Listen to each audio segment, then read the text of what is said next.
y'all doing? We here. We in the building. We in your building right now. What up? What up, family?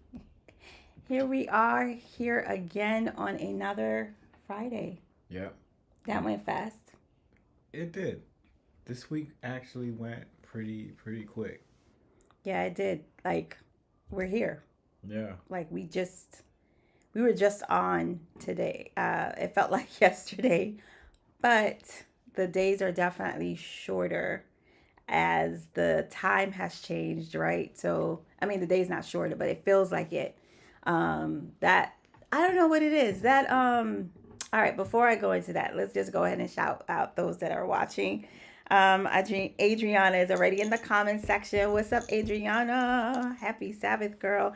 And for those that are not Sabbath keepers, happy Friday. Yeah. Happy Friday to y'all. Happy Friday. Who else is watching us in this Let me space? see how many people with the 8 people that are viewing us right now. Who is in the house?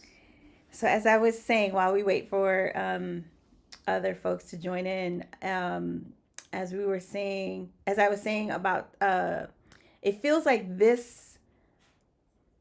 What is it called? Week. Daylight savings time. I feel like this one hit differently. Mm.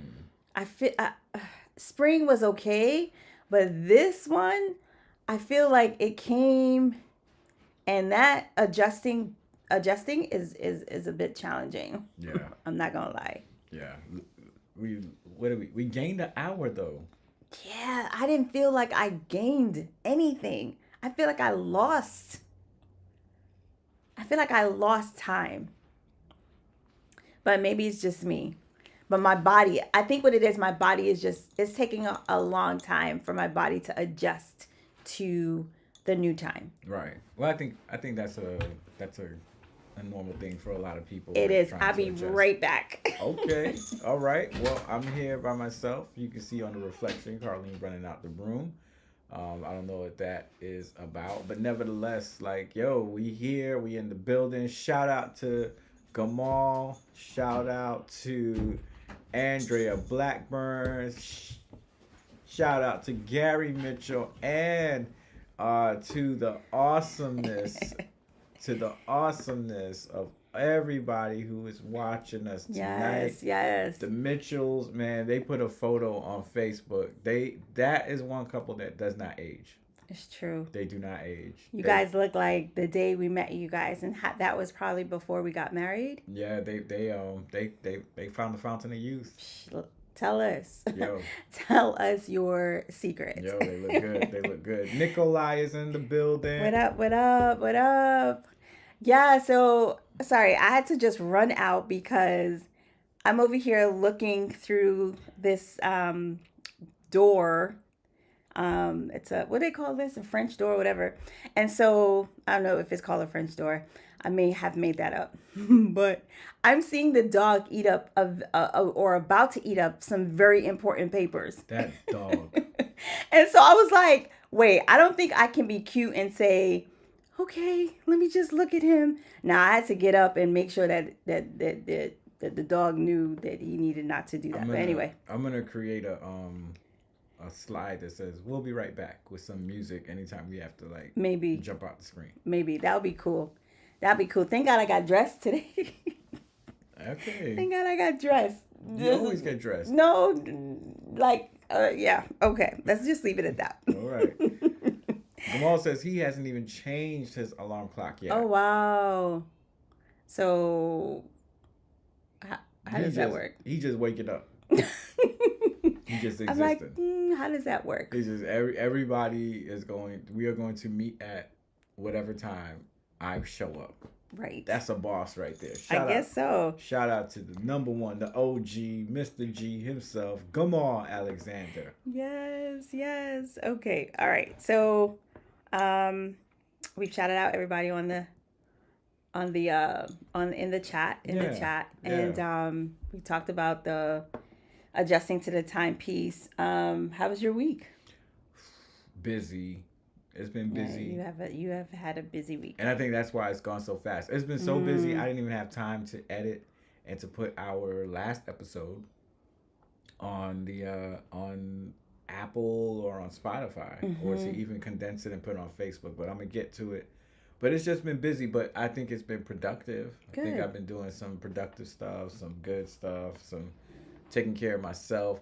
I would say the one thing that I am not happy with is I haven't been to the gym in a minute. Mm. Like that's not what's up. I did some push-ups and some Okay. things in the house, but you know, just getting up and getting to the gym, and then also with the weather changing.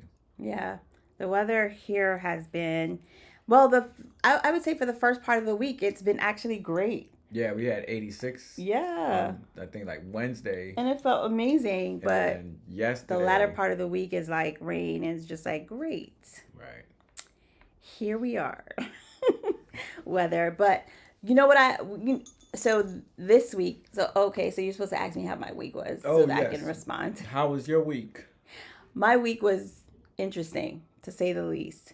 But one of the things that I'm really trying to learn is mindfulness and being aware of from the very um, from the very, I guess, the initial point where it's almost like I feel like a cloud. I feel this heaviness and speaking over myself. Mm. Um, that's what I've had to do for this week. And so it's almost like, like you heard the song, encourage yourself, in the Mm-hmm. Lord. We go old school. Fred Hammond. I anoint myself. Remember that song? No, actually, I don't. Oh, that's from the In Case You Missed It album and then some. Okay. Slept on album. I don't think I heard that one before, but I got to listen to it. It's a good song. But yeah, so like literally having to say to myself, like, even though I feel this heaviness, God, um, just claiming God's promises and talking through like, okay, God, you did not create me to be defeated. You created me to be me to be victorious, and just literally speaking over myself. I remember at the beginning of the week, or sometime this week, Jamie was kind of like, feeling the week essentially, and I was like, what are three things that you want to accomplish? What are three things that you are grateful for, right? Because that mind, man, if you don't shift this thing, like you feel like your entire day is done. And so I've been doing a lot of that this week, like mindfulness, trying to really speak over myself, speaking life and not death over myself. So Mm-hmm.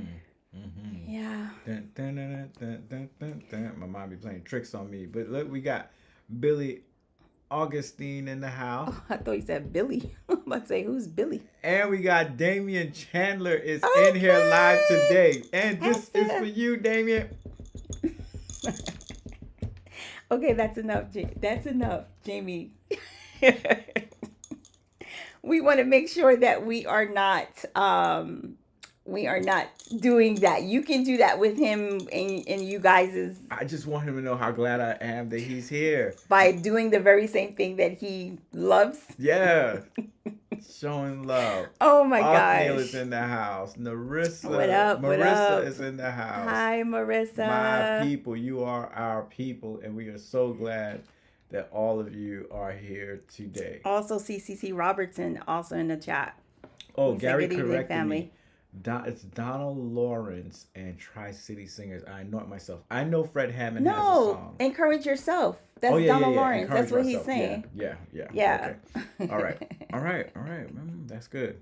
Yeah, that's real good. I'm trying to think what else happened this week, and I was just like, "Ooh, we should talk about it," but I don't remember. Something that happened in the news or something. Man, I mean, look, I know for me that's been. I just came off a conversation with some Mm. leaders about the Israel Hamas war, Mm-hmm. the Israel abuse on Palestine, right? Like they're lumping Hamas with Palestine, but they are like overdoing it, right? Like there's too Mm. many casualties, too much bullying going on. So that was a it was a what did I say? It was an emotional conversation. Hmm. One of the young ladies that was on there was just talking about she's a Palestinian, Mm-hmm. and she was just talking about her family. She hasn't been in contact with them. She Oh. has no idea where they are. Um, and she's like, this stuff is not on the news. Hmm. Our story is not being told on the news about what's Mm. happening. So yeah, so that was Ooh, that's heavy. that was hard. That was hard. That's heavy. That's Mm-hmm. heavy. All of it. Um, whew. Yeah. Yep. Yeah. War is never easy Mm-mm. on anyone, but just seeing it kind of unfold in this way is it's heavy. Yeah. But yeah. Mm-hmm. Um, okay. So you want to get right into it? Yeah, I think it's time we get into our episode. I think the people have been waiting. The people have been asking, and the people want to know where we left off last week Mm-hmm. and the title of the show. These are my confessions. These are my confessions. I don't know that song actually, so I don't know what I'm singing, why I'm singing it. But um, okay, so a few weeks ago, 3 weeks ago, I think it was, you had your essentially your confession segment Mm-hmm. where you talk through what pastoral ministry was for you. It's so interesting. You showed me a video of a pastor literally like throwing it all out on the floor, Mm-hmm. talking through what pastoral ministry is for him. But he take his spin is more on the like, God, why would you call me to something that every single day I struggle with? Mm-hmm. Um, and so I thought that that was a very powerful, I don't know, testimony of sorts. Yeah, his testimony was powerful. I resonated. Like, I think after I showed it to you, I was like, man, I feel that because the calling to ministry is not, for some people, not a voluntary call. Or maybe at the beginning it's a voluntary acceptance to go into ministry, because before you get behind the doors, it's almost like, oh, this is it. It's like anything you look Right, at from the outside. You're like, right. oh, I want to do that. I Teaching, want to teach. I right. want to help. Mm-hmm. But when you get behind the door and you're in this thing good, give yourself 7, 8, 10 years, you really begin to start, becoming insecure. You start like some of the things that he was sharing. You get insecure. You're placing yourself on a pedestal to be judged every week, to be Mm-hmm. criticized. Mm-hmm. You start questioning yourself whether I am not influential, but am I making a difference? Yeah, am Does I this good mean it? Am enough? I good enough? Mm-hmm. Oh man, I'm terrible. I'm this. Like, it is a whirlwind of emotions that Mm-hmm. that No one prepares you for. no one prepares you for. Mm-hmm. No one, seminary does not prepare you for that. Yeah. It's hard life lessons you learn while you are in combat. That's Right. what it's like. There's no like actual training for war. It's Right. like you in You're the learning on the fly. you on the fly, you out of the pan, straight into the fire. You gonna have to learn how to survive on your Yeah. own. Yeah. And every now and then you'll get some people who will pour into you, but most of the time you are out there on your own trying to fight this war with yourself and this war with others. And essentially, how you're learning is you're learning the hands-on learning, but you're also learning through what you see other people doing, Mm-hmm. right? So if someone is doing this, you're like, "Yep, that's what I should do as well because that looks like that's the trend, like that's what's happening and that's what I'm supposed to do." And it's a lot of I won't say copycatting, but it's a lot of like this looks like this is working for them, so I should also do it, right? And sometimes it works and sometimes it doesn't. Yeah, man, it's almost like learning how to be a father without having a father figure. Right. Right? It's like you're learning to be a father as you are in it. And even when you have a father figure, you You still are still different. learn. You still learning while you're in it. Yeah. Yeah. Um, Um, so Damien asked, where was this interview? Jamie could probably send you um, the the video because it was yeah, on you. It it's was on on Instagram. Instagram, It's on Instagram. so he can definitely share that with you, so that you can You can watch it. That joint was real. He was on his knees. Like, I was just like, I felt it Mm-hmm. for him. Mm-hmm. We're like, man, that was a real. That's a confession. That's a confession. Like it with the all the vulnerability was like on the floor. And so that was cool to see that. So I'm kind of now in the seat of confessing our you had like dim lights last time, and you had like you set up the entire scene. This time I was like, nope, I don't want that. I just want to be in a very We cool. had dim lights and stuff. You dimmed the lights. I think it was like purple or green or something. Like you, it was dark. I don't remember. I It need to go was it back and was see it. dark, and I was just like, why is it so dark? Remember, I wasn't feeling it, but you were. That I feel like that's what you needed to do in that moment. But this is what I need to do in this moment. So one of the reasons why I hesitated on speaking about this topic is because I talked about it. I honestly talked about it a year ago, and Jamie's memory wasn't that great. So he was just like, I don't think so. I believe I did. I was like, yeah, I definitely think I did. And I went all the way back to the archives, and I did talk about what my emotions were regarding pastoral ministry, and how I guess my how I guess what my experience has been in pastoral ministry. So I'll kind of like revisit it, but also add a little bit more to what I've learned or what I've continued to learn. I think Carlene, uh, as a pastor's wife, pre-pandemic is not the same Carlene post-pandemic. Mm. There has been a significant shift in my thinking, my approach to pastoral ministry, as well as just I feel like I've just grown so much spiritually, and as you know, as a person, that I just look at it differently. Now I'm going to say that my views does not represent the what all pastors' wives are experiencing, or what they've experienced, or what their approaches were. Like I feel like everyone has their own story to tell, and I'm not here sitting telling the story of other wives. I'm only telling the story of my experience, because that's all I have. I may talk to other pastors' wives, and we may share, and we would share and be like, oh my gosh, that happened to you too, or this is what I'm experiencing. And it's almost like, yo, we can connect in that way, in that we're experiencing, or we have experienced the same kinds of things. But for the most part, this is just me. So pre-pandemic, I was, well, let's say this, pre-Texas, I was very much, uh how can I say it?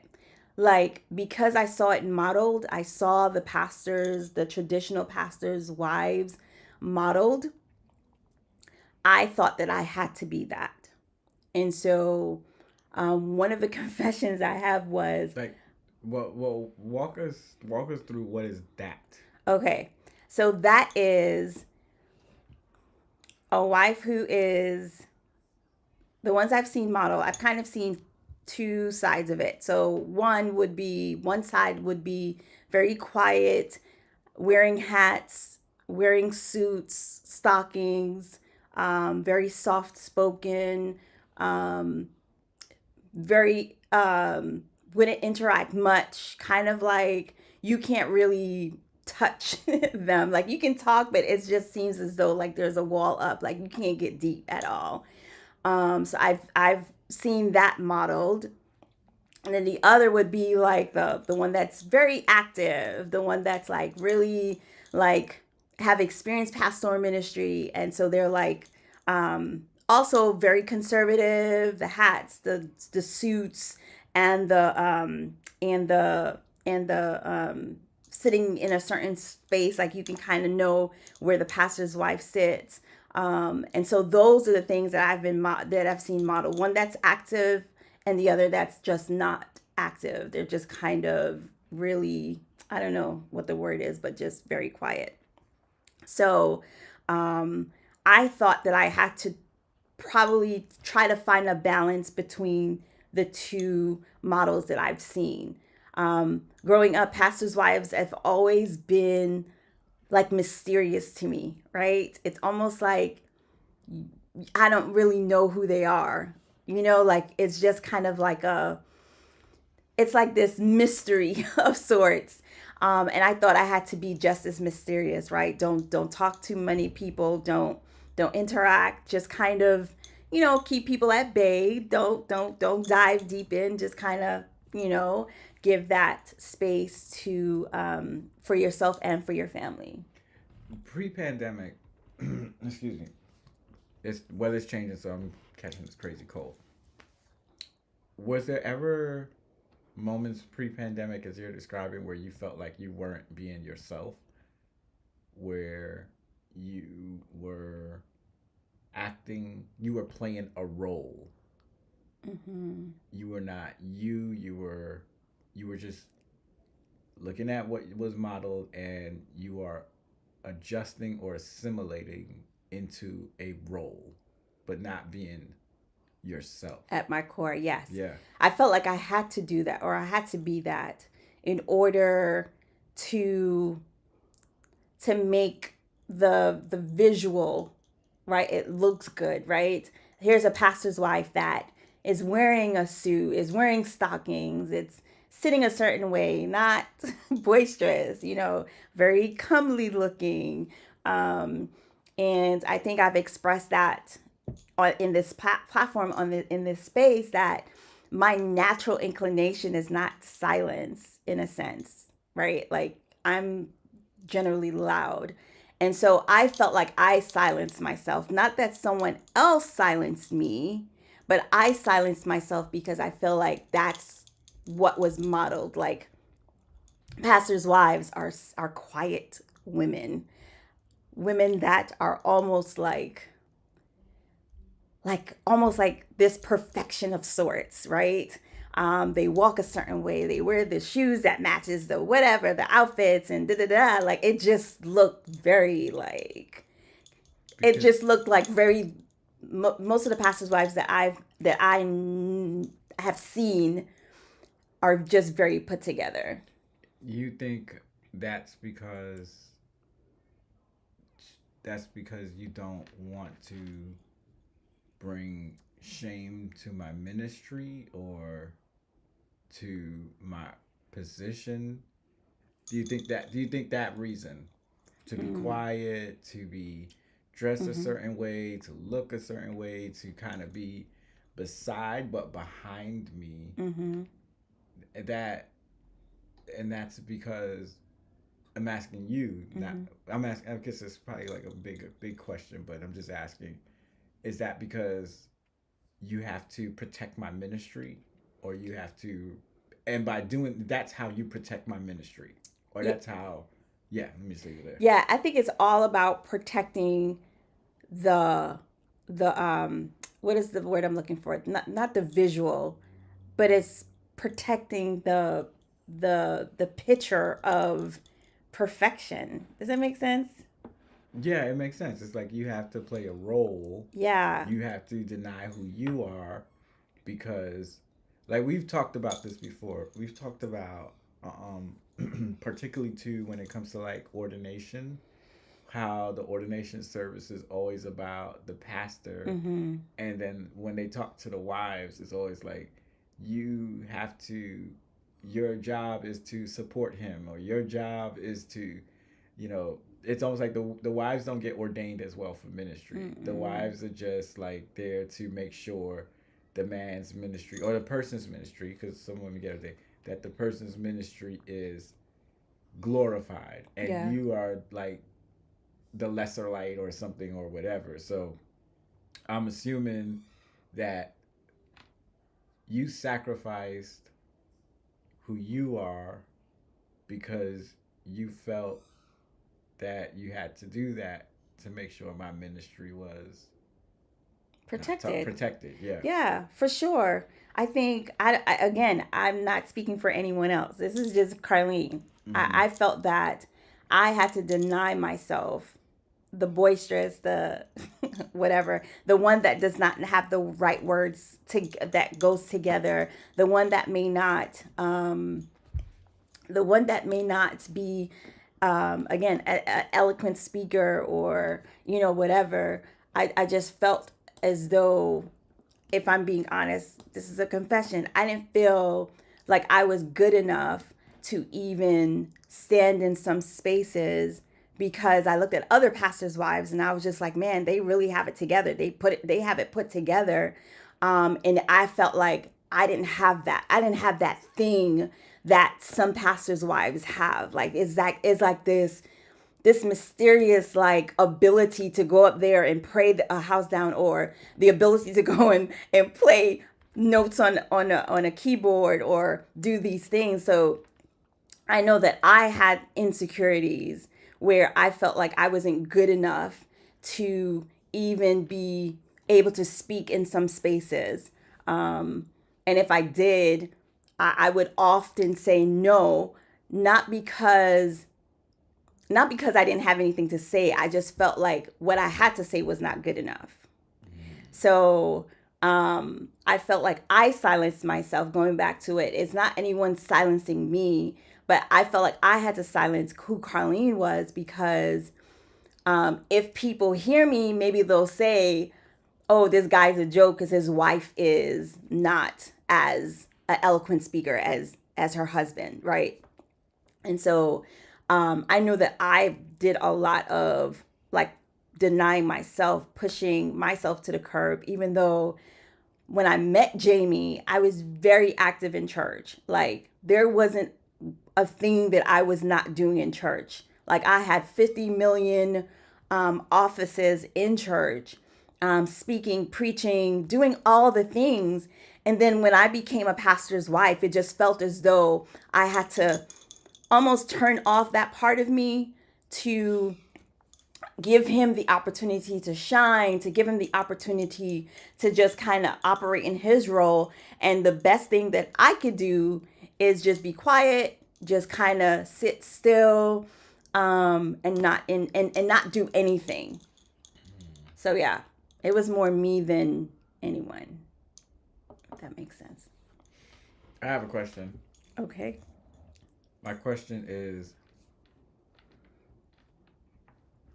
pre-pandemic, were there moments where you didn't like being a pastor's wife? Absolutely. That's my confession. Yeah, there were definitely times where I was just like, it's a lot of pressure to also perform.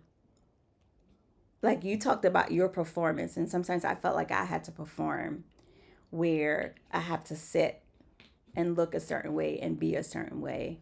And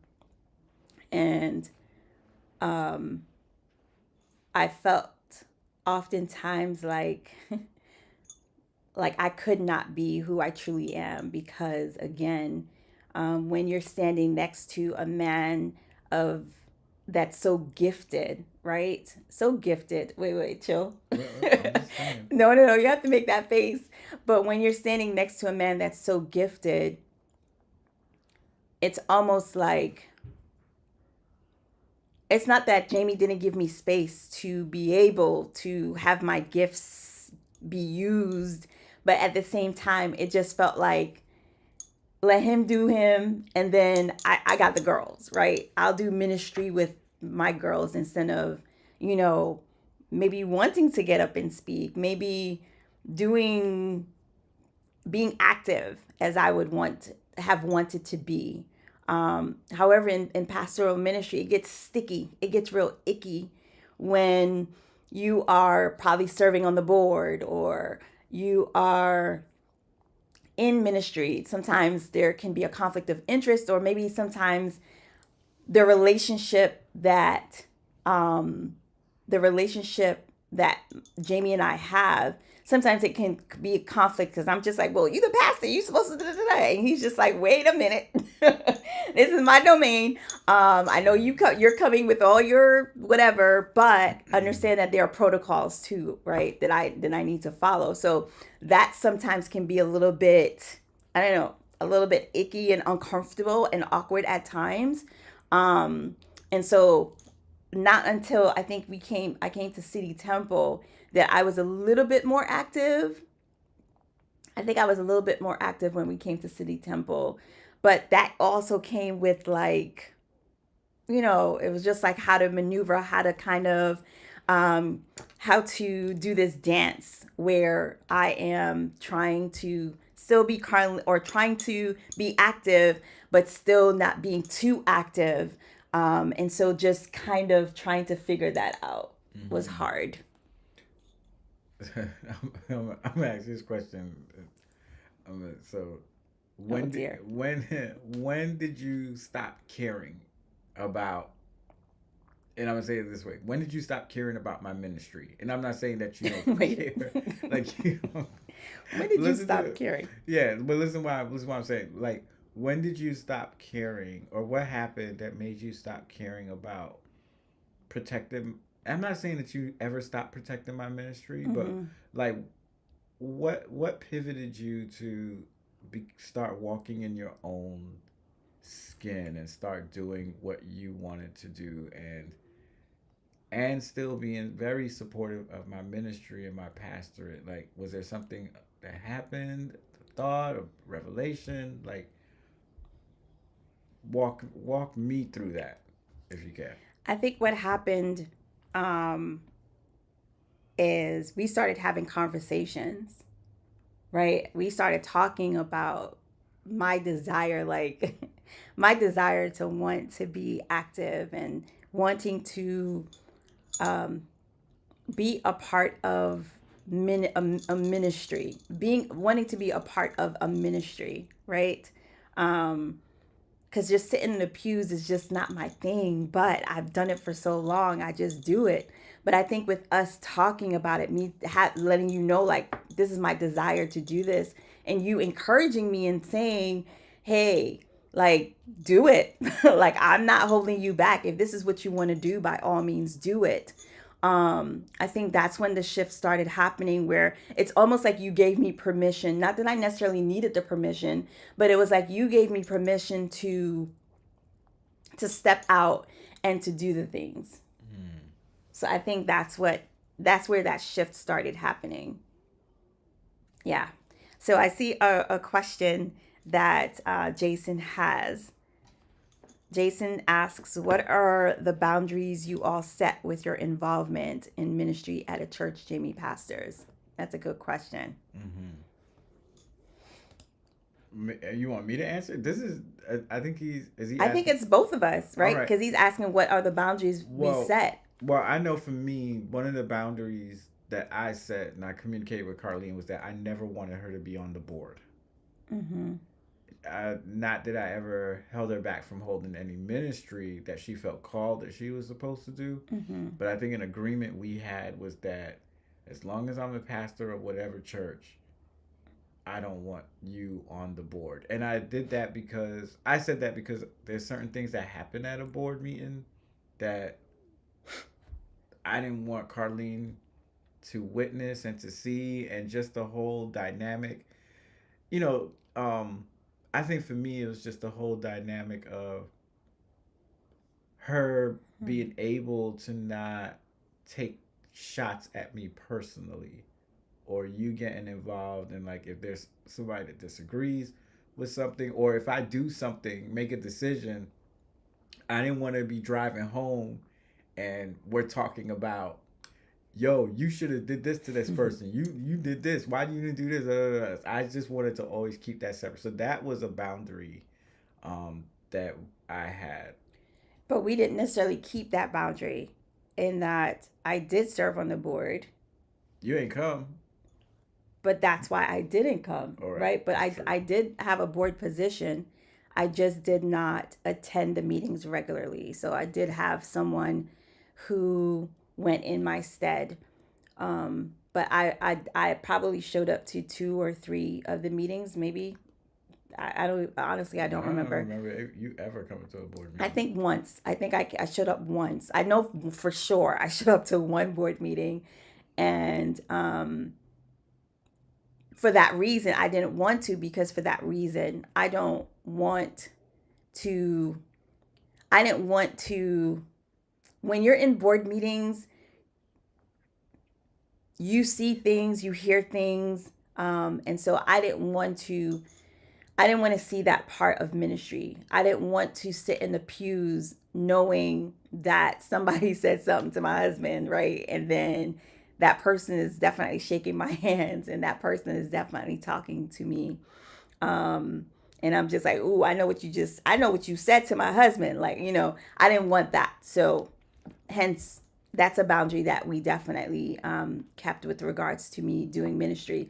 Honestly, that's pretty much it, because I haven't served in anything other than probably children's ministries. Mm-hmm. Children's ministries was the only, I believe, position I've served in. Even when we were at Ephesus, it just felt like that was what where I landed.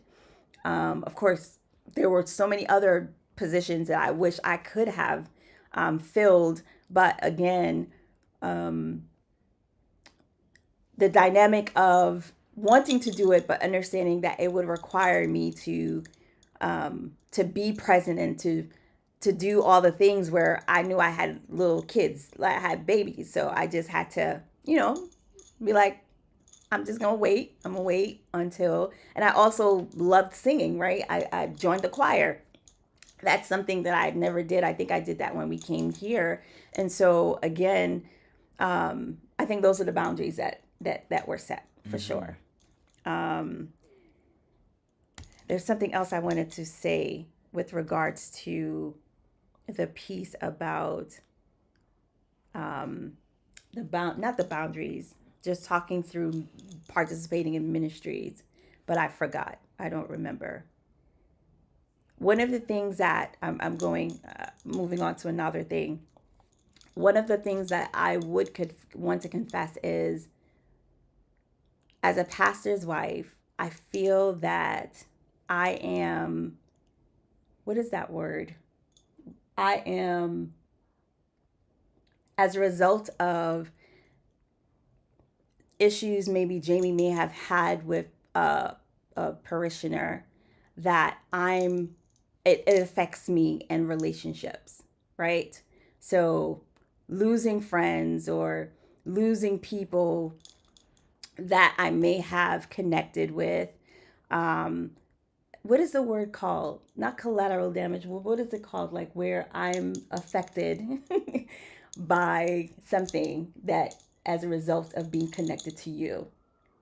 What is that word? Can you guys help me out? You already know that. I'm not good with words. Yes, you are. You're really good with words. What's the word I'm looking for? I can't remember.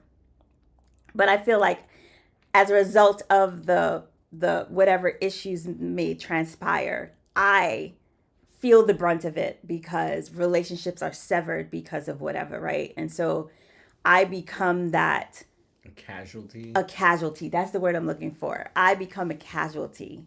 And so that's the part Mm. of ministry that no one talks about, that people treat you based on the relationship that they may have with your spouse, with their pastor.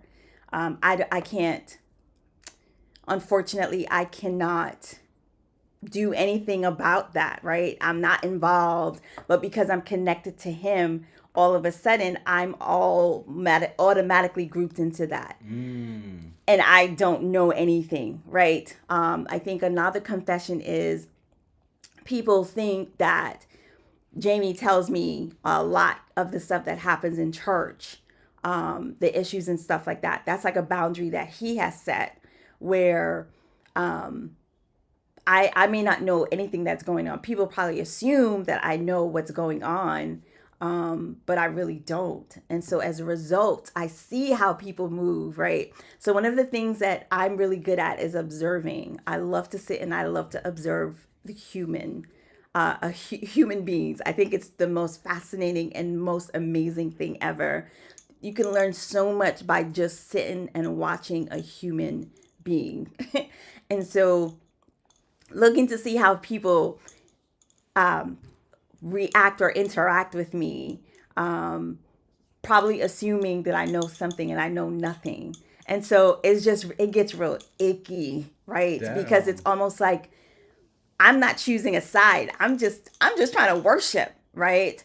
Of course, he's my husband, and of course, I would protect him and stand up for him. But at the same time, I'm here for church just as much as you are. And I think oftentimes that understanding of like, yo, she is just a parishioner. She's just connected to him by profession. But I love church. Like I loved church. I loved going to church. And for, again, pre-pandemic, I was just like, yeah, this is crazy that people are treating me this way because they feel as though I know what had transpired, or they're just like, yeah, because whatever's happening with him is also happening with you, so we can't be friends, or we can't do those things. So it's Mm. hurtful. It gets real painful. Wow. I never thought. Well, I know we've talked about that, but to hear you say it just opens up so many things, like how you catch stray bullets, right? Like Yes. there may be members that don't like a decision I make, or something I say, and then because they don't like that, indirectly they associate you with me Hmm. and they cut you off. Oh, And you don't absolutely. got nothing to do with it. It wasn't like we came up with that decision. Yeah, that was just a decision I made in that moment. But you catch those stray bullets. Yep. And then you'll probably even have people, like I never even thought about that. Like you'll have people who will take it out on you because they can't take it out on me. And Yep. so as a result, because I don't like him, I don't like you I don't either. like you either. It's human behavior, unfortunately. So that's something that, you know, especially when you're not. So the hesitation with wanting to make friends, with wanting to participate, is there, very much there, because you're just like, you gonna do to me what they did to me, right? Or I'm going to be treated this way. So the best thing is for me to just kind of stay out of it, stay quiet, stay low, not interact, because it hurts. Like real talk, that stuff hurts. And so um, the hesitation and the walls being up with not trusting people, or not wanting to even get close to people, because you don't know if that person is going to be chummy with you one day, and then the next day they're just like, yeah, I'm not feeling you, or I don't want to talk to you, or I'm not even going to come and talk to you about it, or say, hey, I really love our friendship, but there's just this conflict, and it just kind of moving forward from there. But it's just like this, like, whoop, we're done. And I'm just like, wow, okay. So my walls are up, because I'm just like, why am I doing this every 4 years? Why am I doing this every some odd years? It doesn't make sense to me. So hence why pre-pandemic, I was just like, I was trying to be okay with all the things, but I feel that um it just felt like that's what I had to do in those moments, where be present and do the things I was doing. But at the same time, it's just very it's just very icky. Yeah. And then I'm also thinking about like with friendships and relationships. Like, does it ever go across in your brain when people talk to you? Do you ever say like, do you want to get to know me for me, or are you trying to get to know me because of who I'm married to? Absolutely. I think, again, I think I said this a year ago. I think that I um, generally am walled up. Generally, before before I was very walled up, and um, a few times, the first thing I'm thinking of is this interaction. Is it really? about me or is it about him? Um, I've had conversations with people who, let me not say that. I won't say I had conversations. What I'll say is, yeah, let me say that. I'll be in conversation with people and they'll just automatically start talking about Jamie, right? Not in a bad way. They're just like, "Oh my god, da da da da da da da da da," or um after leaving the conversations, I would feel like, yeah, this is not about Carlene. This isn't about them trying to get to know me. This is more about them trying to, I don't know what they're trying to do. Honestly, I don't know. But I didn't feel in some moments, not every moment, because there were definitely friendships that developed where I truly felt like they were just trying to get to know me, like, yo, girl, we trying to get to know you. We trying to understand you. We trying to love on you. And at times, I must confess that I had much resistance because I'm just like, I don't know how to decipher. I don't know how to discern whether you're for me or you're for him, right? And not to say that it's nothing wrong with being for him, but in this moment where I need people too, I would hope that you would want to have conversations with me about me, like for me, for this relationship to go deeper, not for me to hear you saying, yeah, what is Pastor doing? And all the things, right? There would be like, people would come to me and ask me, like, do you think that Pastor, and I'm just like, wait, I'm not his secretary. I am not doing that. We're not doing that, so for sure, I it's very hard to kind of go beyond pastoral ministry in that when it comes to making friends and people befriending you is always like that. Are you befriending me because you want to get to be closer to the pastor and their family, or are you genuinely wanting to get to know Carlene? Adriana had a question here. Okay, have you asked the girls if relationships are like that for them as well? Like, do some kids not want to be their friend because of who their father is? I don't think so. I don't know. Mm-mm. Well, I mean, we've never asked them that question, but I No, don't we've think we've not. experienced anything like that. Do you think they've experienced anything like that? I don't know. And I don't want to assume. I don't know. That's my honest answer to the question. We've never asked them. And yeah, I don't know. I don't know. I just know that pastoral ministry is not easy. I could say that on the families, in that I think how we,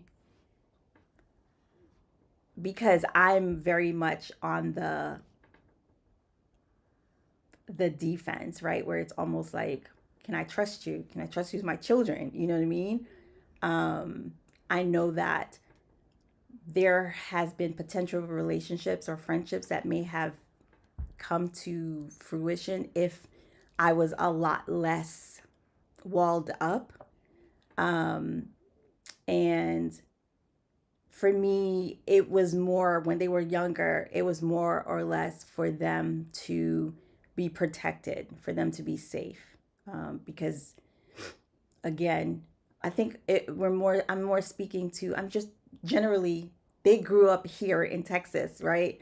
And so even when they were babies in New York, it was very much like, we need to protect our girls. And, um, and so navigating that has been interesting to say the least, because I think they see how I move, right? And so they're observing, they're quite observers. And so they're probably like, okay, who are you, stranger danger type thing, opposed to like diving right in. And again, some pastoral families raise their kids differently, right? But for us, it was more or less like protecting them as much as possible from Yeah, people. Yeah, I mean, we've never investigated it. We don't know if like they weren't invited to certain events or to certain parties, which can possibly be the case or Yeah. possibly not. I know that we haven't seen anything with our kids where they've come to us and said they've been treated differently Yeah. or they've been, Ostracized or ostracized or anything like that. And then the other thing too, our kids, like our kids, the one church that I think that they will always remember is City Temple. yeah. Yeah, that's the only church that they will remember. Mhm. Um, the churches that I'm in now, we don't have that many young people and children in them, so they don't really have an experience in those churches. So I think City Temple is their only church that they have an experience with because that's where they're old enough to remember and to know things. And for the 9 years we've been there, I don't feel like they've ever been Mm-mm. pushed out or ostracized No, or I definitely treated feel like they've differently. been loved on. Oh yeah, They've been loved on. Um, they've been loved on, and yeah, I yeah. don't have any Even when they were at SWAT, even when they were at the school church school. SWAT, church Yeah, school, yeah. yeah, We never felt anything with regards to how they were yeah, treated or um, like there were any issues and or yeah. anything like that. We And if there just were, we didn't know. yeah. We was clueless. But like the churches that we are that Jamie's pastoring, they love, love, love, love, love, love. Even though there aren't kids there or many kids there, Mm-hmm. um, Shoot, Amber racked up on her birthday. She they are collected. loved. But they are loved on not in that way, but like you could just tell they genuinely like say hi and all the things. So I think as it relates to navigating that space, I know that they are also seeing how I navigate the space, and I know that they're not just like kids that will be like diving right in and be like, "Oh my gosh," but they kind of do it with hesitation. But yeah, I hope that answers your Yeah. question, Adriana. Lady Tracy asked a question: how can we do better? Hmm, It's a good it's question. a great question. Um,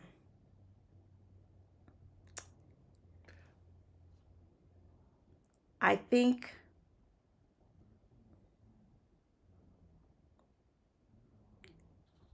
I think seeing pastors and their wives and their children is the first thing, like seeing them, like truly seeing them. And I'm not talking about just gawking and looking, but truly seeing them for the humans they are. Like, we're humans.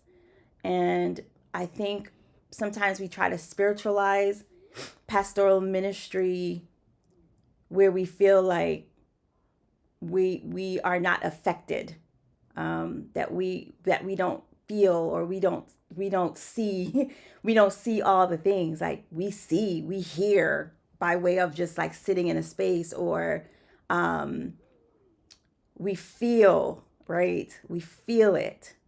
And I think that would probably be the best thing, is like to really treat your pastoral family as you will want your family to be treated, Mm-hmm. with kindness, with love, with appreciation, with just being able to say like, you're human and I am going to give you grace because I know that you are not perfection. That's Jesus. Jesus is the one that's perfect. We are not perfect. And so there are tons of mistakes that are made. There are tons of things that are said, that, or not things that are said, but they're just, I just feel like let's humanize pastors. And I think that pastors need to act like they're human too. I think that is this persona that needs to die of, I got it all together, I have it all together. And I think too, for some pastors' wives, I'm not talking about all pastors' wives, like that persona of like, everything's perfect, everything's great. No, it's not. Like, we in these trenches too. Like, we're struggling too. And I think that would probably be what I would, how to help, and just seeing, I just want people to see me as for who I am, not trying to change me or make me into something or someone else, but truly seeing me and wanting, um, yeah, that's what I'll say. Yeah, I think I agree with everything you said. I think I would offer and say, remember that pastors' wives have feelings. Like I think when you humanize someone, then you remember they have feelings as well. Mm-hmm. And I think sometimes pastors' wives are often looked at in the shadows. They stay in the background. Um, they're mysterious, right? Mm-hmm. Like, how do I talk to the pastor's wife? What Yeah. do I How do do I at the bed? approach How her? do I Like, approach? And just remember they're human and they have feelings, and then I think also I think this is what this was another boundary I believe you set. I never set this one, but I always respected it. You were always you always humanized yourself by saying, "Don't call me first lady," all right. or "Don't." I would intentionally try, maybe not all the time, but not to say this is the pastor's wife or this is my wife. No, this is Carlene. Mm-hmm. Give you a name, Mm-hmm. and by you having a name in the church, you are not known as just the pastor's wife. Mm-hmm. You have a name, and so with that name is your personality. So I Mm-hmm. think that's an important part of humanizing pastors' wives, to know that they have a name, and Yes. with that name is a definition of who they are, Mm-hmm. and let them be who they are and be free. Yeah. Like free, like I don't know if you see this. I feel like I see it. I sometimes look at some pastors' wives, and that I mean I don't know their names, and I often wonder sometimes, like, are they suffering in silence, or Mm. they are they really themselves, or is it everything about being in the shadows so that the pastor can be successful and he can have a wonderful ministry? He flies and goes all over the place. So I think the I think just like how you have committees that, here's the thing. I If I were to encourage members, and I would encourage churches, do not make the pastor's wife feel like she's an afterthought. And then I would Mm. also emphasize during ordination services, Mm. do not make the pastor's wife feel like an afterthought. Mm-hmm. She should be ordained just as much as the husband is ordained. Vice versa, if she is being ordained, he should be ordained. The spouse should be just as much, because they are a ministry couple. Mm-hmm. And it shouldn't be just speaking to the wife and saying, "Oh, well, you got to do this for him, and you are this." No, she's just as part of his ministry as as he is. So Mm-hmm. I think, in a nutshell, I think I would encourage churches to not treat the pastor's wife as an afterthought. Put her first. Put the spouse first. I want to stop saying her, because we It got could be a it could be a male, male as very well. much so. Yeah. I like that. I like that. Yeah. Again, not all pastors' wives want to be put first. Some pastors' wives love to be, you know, um, like their husband has the shine, attention, whatever, and then we have the pastor's wife, and then the family. Um, but I think the essentially the message is just make pastors' wives humans again, human again, and just really try to see that we're all in this together. I did see Sister Sanders' comment. She says that as a young pastor's wife, I tried to be relatable, down to earth, and mostly told I was not the typical pastor's wife in a derogatory way, my God.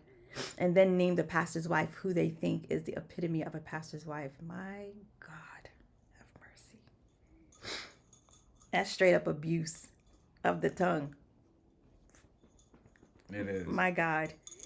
I can't even begin to start there. I mean, I can't even. I'm sorry that happened to you. I truly am. That is just horrible. Tiffany says, very humbled that after years of being away from a church, my member speaks highly of me still. I've been truly blessed to be a part of a wonderful wonderful congregations. Awesome. Awesome. Marissa says, when I was a little girl, I grew up as a pastor's kid, and I felt so different how people treated me. Yeah, I could see that, right? Because pastors' kids are kind of like, brought up to the front, and they have to stand on a stage, and they have to be presented with gifts, or, like they're in the limelight. They got to act a certain way, too. They have to act a certain way. Thank God, again, I think their experience has been really good in that I never felt where the expectation was for our girls to act a certain way. I mean, like, I never felt that or thought that or felt like people were looking down at them because of how they were acting or whatever. But thank God we have positive experiences as pastors' kids.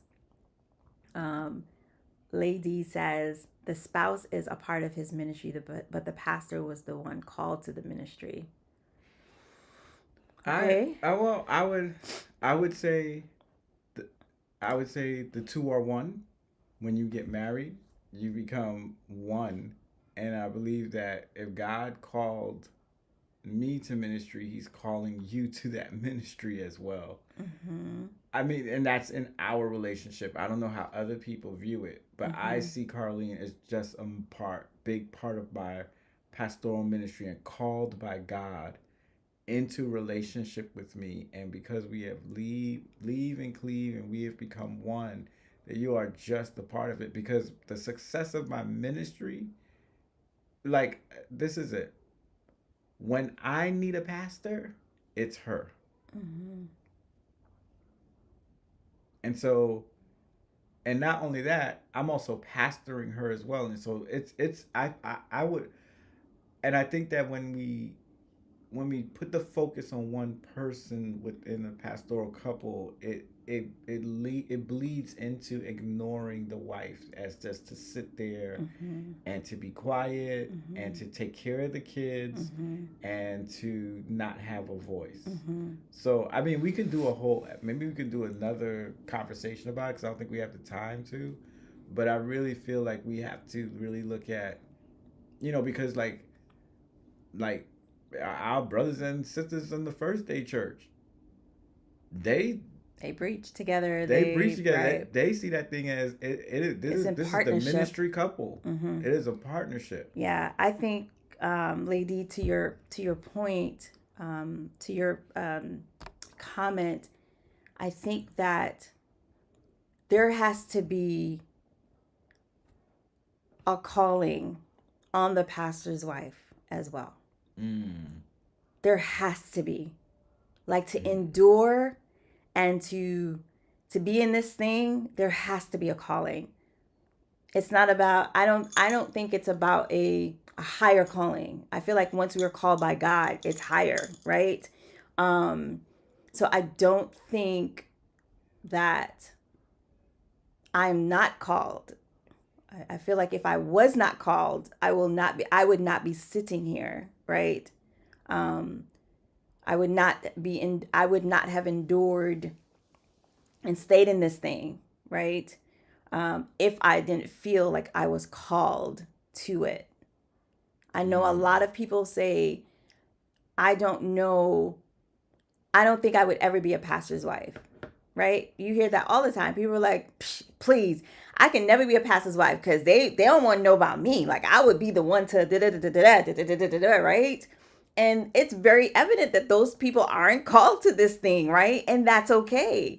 but there is a level of being called to be in this thing called pastoral ministry. Um, I am a person that wants to come to church and enjoy church the same way everybody else wants to enjoy church, right? I feel like I have that right to do that. But because of the heaviness of pastoral ministry, sometimes I can't I can't fully sit in a space where I can just kind of feel tension, or I can't fully sit in a space where, you know, as pastoral families, like you see behind the curtain, like we see behind the curtains. And so after seeing what you see, you cannot unsee it, but I still have to sit there and I still have to worship or try to worship just like everybody else, but I can't, right? And so again, there has to be some. If this is not a calling, then I do not know. I Mm-hmm. do not know, if I'm being honest. Man, this is leading into another episode. Sister Sanders is asking, could we be chosen instead of called? And then Jason asked a good question. I know quite a few pastor spouses that could operate as co-pastor. Do you believe as SDAs we will ever get to that place where we embrace the ministry call of spouses? That's a great question. Yeah, I Go ahead. I don't. No, I don't think so. I don't think so. Well, I would say I don't think so because the church still has With a women. violent stance when it comes to women in ministry, Mm-hmm. and not ordaining women. Right. And I use the word violence because that is violence. That's power, domination, and control. Mm-hmm. So, will we ever get to that place until they start respecting and honoring women's call to ministry? Then we'll probably begin to see that because there ain't no way Carlene and I are going to be co-pastors of a church, and I'm up for ordination, and you talking about I'm getting ordained and she's getting commissioned. Right. No, no, no, no. We both getting ordained. So, I hope that it gets there. Right now, the way I'm looking at it, all I see is MAGA, make Adventists great again. Mercy. Wow, Jamie. Going back to Sister Sanders' question, could we be chosen instead of called? Possibly. Mm-hmm. Possibly. I don't know, if I'm being honest. I think we have to define what is chosen versus called. What does that side by side, what does that look like? In order to answer that question. Yeah, yeah. I think chosen because there's also like what we were talking about with pastoral ministry and getting into behind the doors, and it's a whole different revelation. Mm-hmm. You know, you look at us. We got married. I was an associate pastor at Ephesus, but we were dating before that. Mm-hmm. And what we know now was definitely not what we No, but knew what we back knew back then. then, and what Mm-mm. we were seeing definitely wasn't what we see today, No, right? no. So there's also that idea where you get married and then you get caught up in this whirlwind, this tornado, and now you're married. You know, for some, we're married now. I can't just walk away. Right. I gotta stay in this We in tornado. this. We in this together, right? So it's almost like that part chosen, right? And then called to it, there's probably some couples that are like, yo, we feel the anointing of God calling us in this, because we have to ask the question, like, was there ever a moment in your life where you felt like before you got married to me that you were called to be a pastor's wife or called to ministry in the form of being a pastor's wife?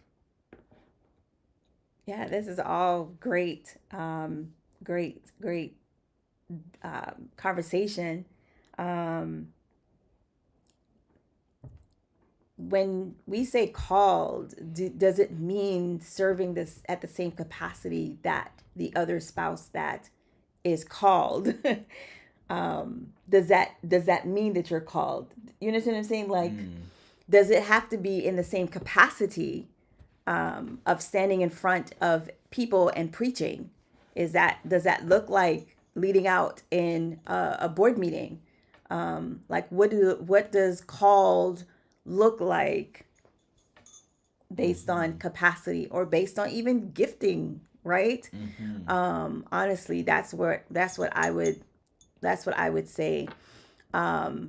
Rodney says possibly ministry teams. We have locally hired staff. Could a spouse be hired? I feel that I, I don't know. I don't know how that would work in our structure, in the Adventist structure.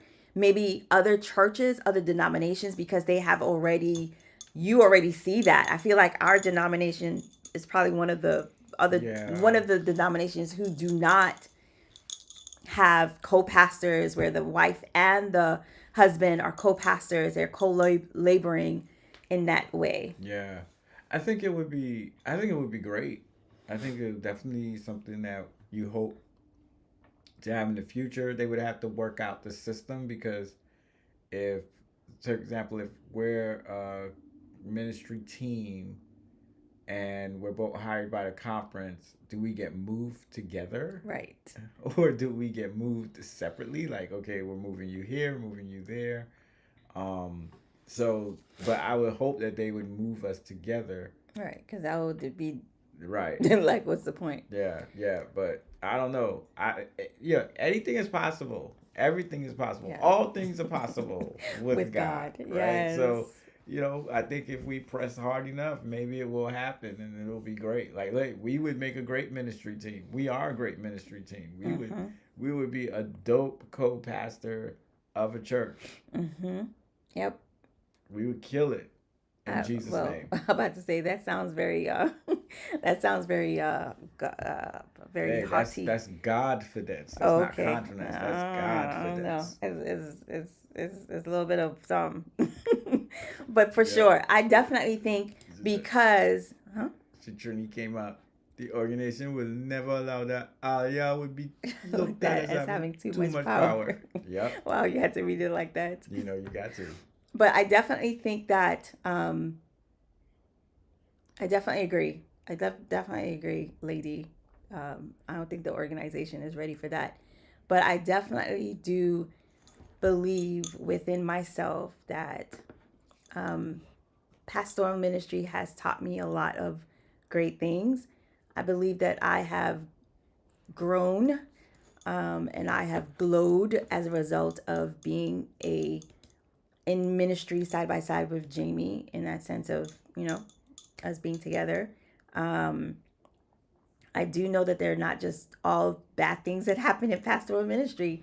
There are also some amazing things that happen or come as a result of being a pastor's wife. And I Mm. think connecting with women, being able to show women like, yo, like, yeah, I am a pastor's wife and I look like this, or I'm a pastor's wife and I talk like this, right? Now I'm not just gonna be like whatever, but I think that is one of the things that I absolutely love and adore, being able being able to connect with other women and to see in real time relationships with God, grows and being able to journey with people, right? And their journey to wellness or their journey to just living on this earth. So those are like some things that I absolutely, absolutely love about being a pastor's wife. I also enjoy standing on the stage and talking to people or women, mostly women, but just talking, standing on the stage and talking, even though it comes with pulling teeth from Jamie, be like, you can do this. And I'm just like, nah, because I'm thinking that I have to walk in his gifting. And I don't. I just have to walk in my own. And so pastoral ministry is different, but I enjoy doing it with Jamie because Jamie really supports me and helps me to continue to be the woman that I am today, standing before you, or sitting sitting talking on this platform, with his encouragement, with his like, yo,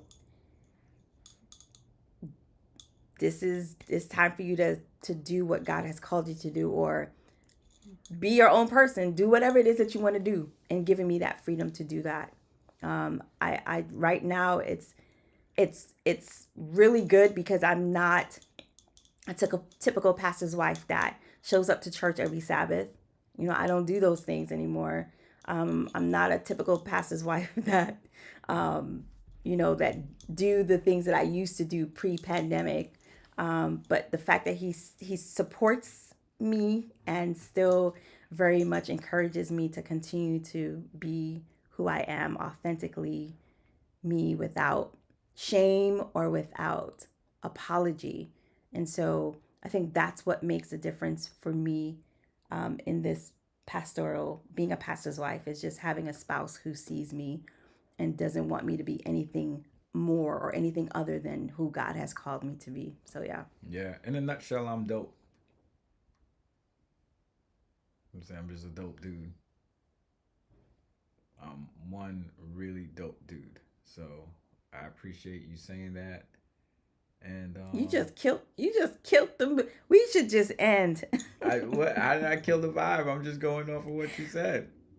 No, no, I'm You just could have playing. just been like, yes, but you gotta just be you. I'm just saying that's all I can be. All I can be is me. So no, but real talk. I think one of the joys, of being in pastoral ministry with you, and the reason why I love you is because of who you are, and I don't think that I should ever be a contributor to making you into something that you're not. Mm-hmm. And so my desire is for always for you to thrive, for Mm-hmm. you to be you, and because that's who God created you to be, and not to be anything for anybody else, but just to be who you want to be for yourself and for your children. Mm-hmm. And I don't want to be married to no faker. I want to be married to you. So um, that's the real right there. That's the real right there. Really, Okay. really real. Is it really, really real? Something that you can feel. Yep. This was really, really good. Mm-hmm. And I guess it was like an upgraded version of the one from last year. You guys can go and listen to the one from last year where we talked about pastoral ministry, but I also want us to talk not about the negative pieces. There's negative, but more or less talking through the positives, the things that we have absolutely loved about pastoral ministry. And so next week we won't be back with you guys. I don't think so. Oh yeah, maybe. Maybe we'll see how it goes. We may be in a different location. Who knows? But Mm. prayfully we come back next week, and I believe our topic is I broke the Sabbath. I broke the Sabbath. Oh. So come back next week around this time, and we're going to be talking on the subject I broke the Sabbath. I broke it. Well, you guys have a wonderful week, a wonderful weekend, and a wonderful week. We love you guys. This is Carlene. This is Jamie. Peace. Peace. 3, 2, 1.